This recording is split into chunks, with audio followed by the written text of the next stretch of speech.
Morning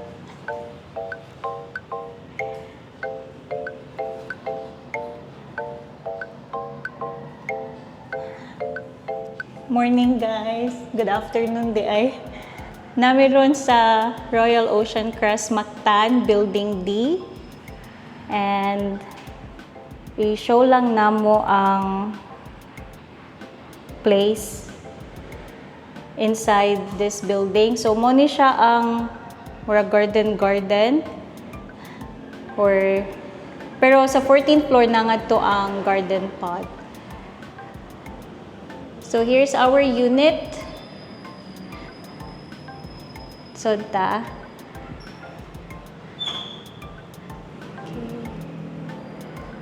Alright. So first na makita ninyo kay CR dayon. So mo ni siyang CR na nay mop. Kay kinahanglan na mo mag-mop diri sa sud kay abog. So mo na siya ang shower. Existing na. Then ang sink ug ang toilet bowl. So for na wala pa kaayoy daghang mga nahitabo sa CR kay scheduled pa siya for next week para tauran og enclosure dira dapita. Okay. Next is the living room. So nga ri ang living room. And then dira ang dining area i-set up. Tapos mo ni siya ang kitchen.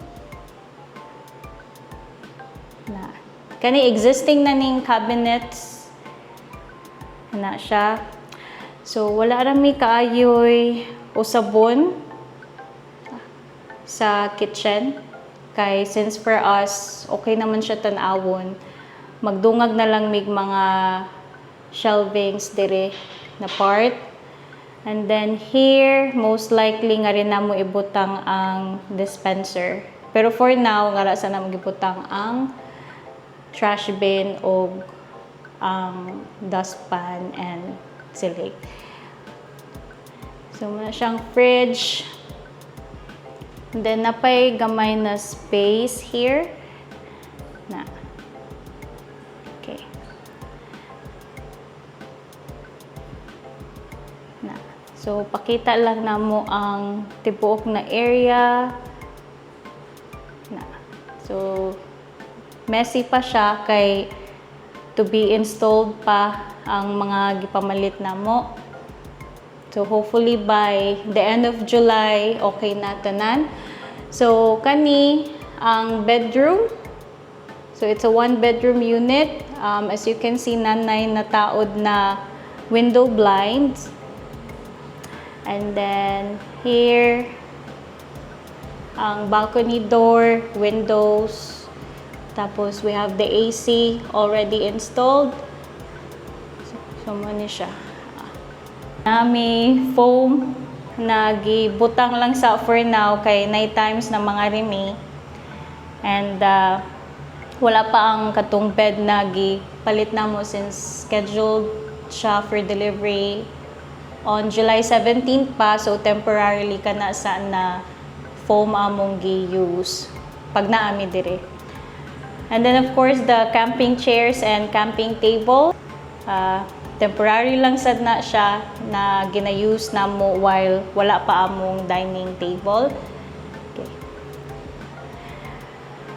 And then, or if isakan ninyong blinds, you'll see na our unit is just next to the garden pod.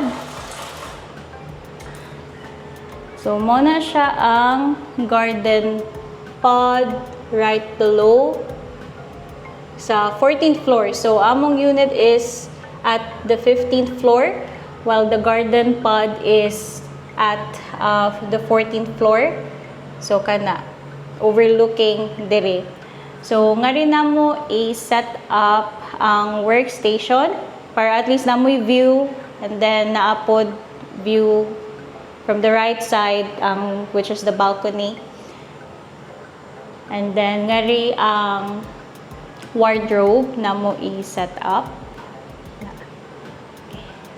So makita na ninyo ang mga balay-balay sa ubos, and then the other building as well. I think that's building C. Sa balcony naman, ito i-open. So, naa siya grass pod.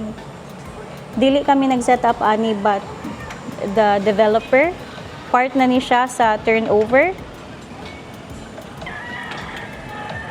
So, mo ninyong makita na view from the balcony. So, makita ninyo ang building C from here, as well as the garden pod right below. And then, of course, ang mga subdivisions or city view. There. Tapos, diri di ay tuod. Makita ninyo ang airport right there. So, doon siya sa airport. Kani siya na unit or building. Condo rather. So, maura to siya, guys. Just really wanted to show you the condo unit and the view from here, since we're gonna have this rented out pohon.